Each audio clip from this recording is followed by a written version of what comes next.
This is KF7BRO. Please go to slide 1. Our topic tonight is scanning with your radio. Please go to slide 2. Almost all transceivers offer some form of scanning, with some being more complex than others. If you want to know what's happening on the air, scanning is a great way to find out whether you want to listen to amateur bands, law enforcement, or aviation channels. There are a lot of different things going on out there, and most of us miss it. Please go to slide 3. What is scanning? Well, there's a slightly technical definition. It's a repetitious process in which the radio moves from one frequency or programmed memory channel to another over and over. And it stops only when there is a signal strong enough to be heard. This means the signal is strong enough to get through the blocking action of the radio squelch. Slide 4.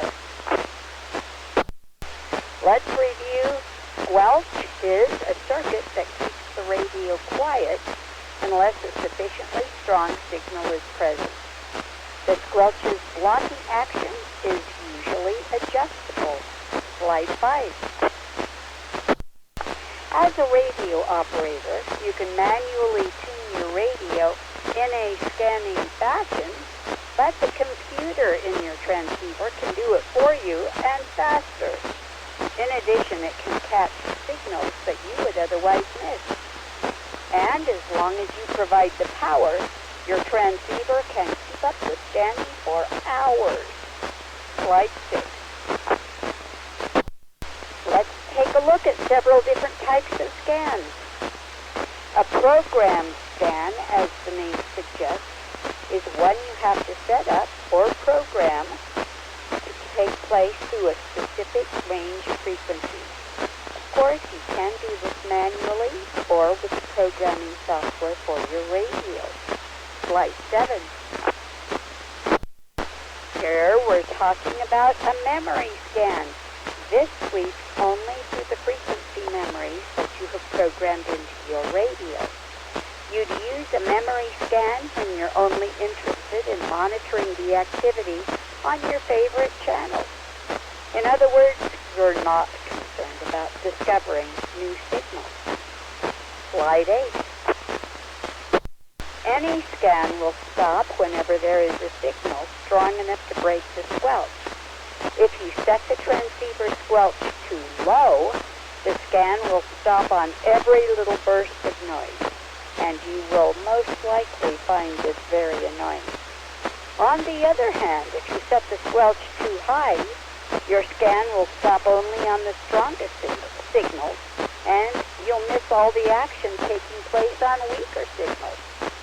The bottom line, as you use the scan feature, you will want to determine the sweet spot for your squelch setting. Slide 9. Sooner or later, you will probably encounter some frustration with a memory scan because some of your pre-programmed frequencies may be seeing a lot of activity.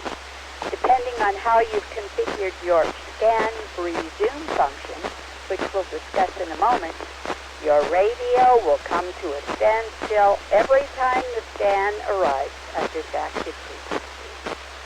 Slide 10.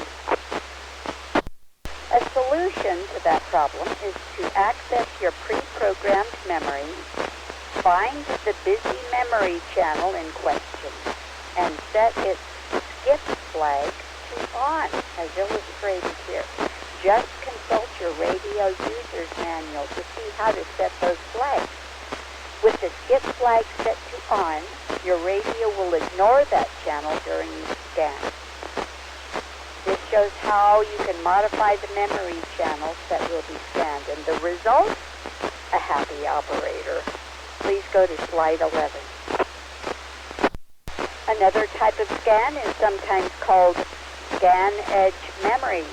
You can program your radio to scan through a specific range of frequencies or special memory slots, such as 144 megahertz and 148 megahertz, sometimes called programmed scan will start at the lowest frequency, in this case 144 megahertz, and run all the way to 148 megahertz. When it reaches 148 megahertz, it jumps back to 144 megahertz and begins again. Slide 12. Let's talk about one more type of scan, and that is priority watch. This is a special type of scan that allows you to monitor a frequency that is important to you. It lets you listen or operate on one frequency without the risk of missing a call on another.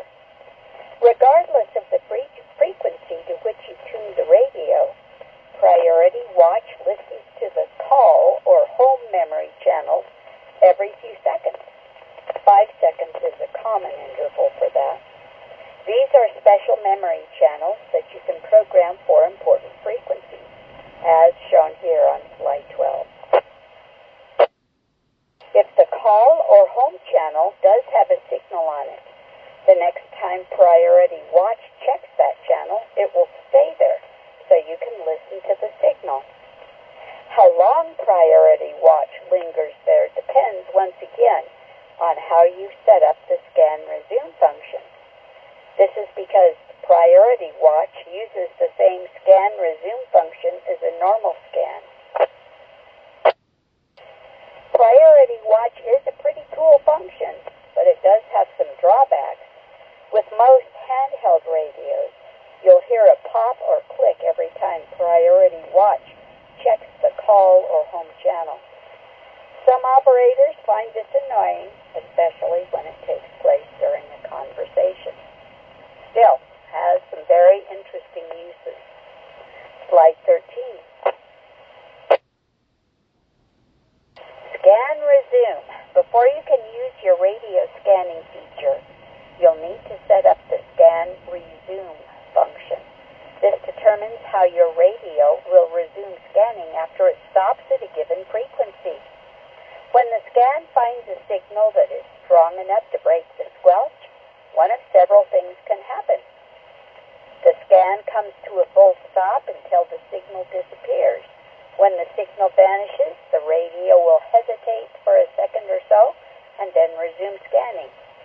Or the scan will stop, but only for a certain amount of time, which you can set, typically between 5 and 15 seconds. It's entirely up to you how you set your scan resume. If you set the scan hold on a frequency